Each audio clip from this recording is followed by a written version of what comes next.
সরকারের উন্নয়ন প্রকল্প বাস্তবায়নে গতি আশানুরূপ নয়। অনেক প্রকল্পেই ব্যয় হয়নি বরাদ্দের পুরো টাকা। তবে ব্যয় কম হলেও ব্যাংক খাত থেকে সরকারের ঋণ বেড়েই চলছে।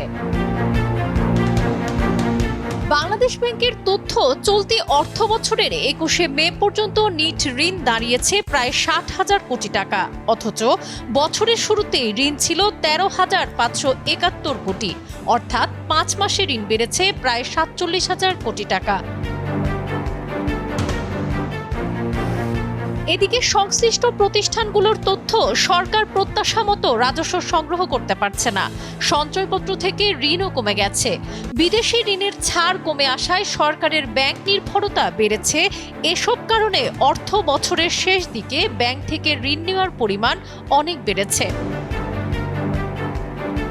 আগামী অর্থ বছরের বাজেটে ব্যাংক ঋণের লক্ষ্যমাত্রা কমানো হচ্ছে। চলতি অর্থ বছরের মূল বাজেটে এই লক্ষ্যমাত্রা ছিল ১,৩৭,৫০০ কোটি টাকা। সংশোধিত বাজেটে তা কমিয়ে আনা হয় ৯৯,০০০ কোটি টাকায়। আগামী বাজেটে তা আরও কমিয়ে ১,০৪,০০০ কোটি টাকায় নির্ধারণ করার কথা রয়েছে। ওয়ালটন আবারও মিলিনিয়ার অফারে ওয়ালটন ফ্রিজ কিনে আপনিও হয়ে যেতে পারেন মিলিয়নিয়ার। মিলিনিয়ার ছড়াছড়ি দেশ জুড়ে, এটা শুধু ওয়ালটেনই পারে। বাংলাদেশ ব্যাংকের হিসাব অনুযায়ী সরকার বাণিজ্যিক ব্যাংক থেকে ঋণ নিয়েছে ১,১৬,০২১ কোটি টাকা। একই সময়ে কেন্দ্রীয় ব্যাংকের আগের দেনা শোধ করেছে ৫৬,৫৮৪ কোটি টাকা। ফলে নিট ঋণের পরিমাণ দাঁড়িয়েছে ৫৯,৯১৭ কোটি টাকা। বর্তমানে ব্যাংক ব্যবস্থায় সরকারের মোট ঋণ দাঁড়িয়েছে ৫,৩৪,৩০৭ কোটি টাকা।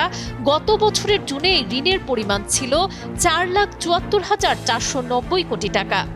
এমন ঋণ বৃদ্ধির অন্যতম কারণ বাজারে টাকার প্রবাহ কমাতে ট্রেজারি বিল ও বন্ড বিক্রি করে কেন্দ্রীয় ব্যাংকের পুরনো দায় শোধ করা।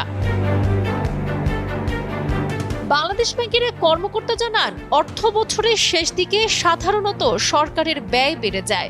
বিভিন্ন বিল পরিশোধের চাপ থাকে। তবে এখন পর্যন্ত যেটুকু ঋণ নেওয়া হয়েছে তা সংশোধিত লক্ষ্যমাত্রার চেয়ে কম।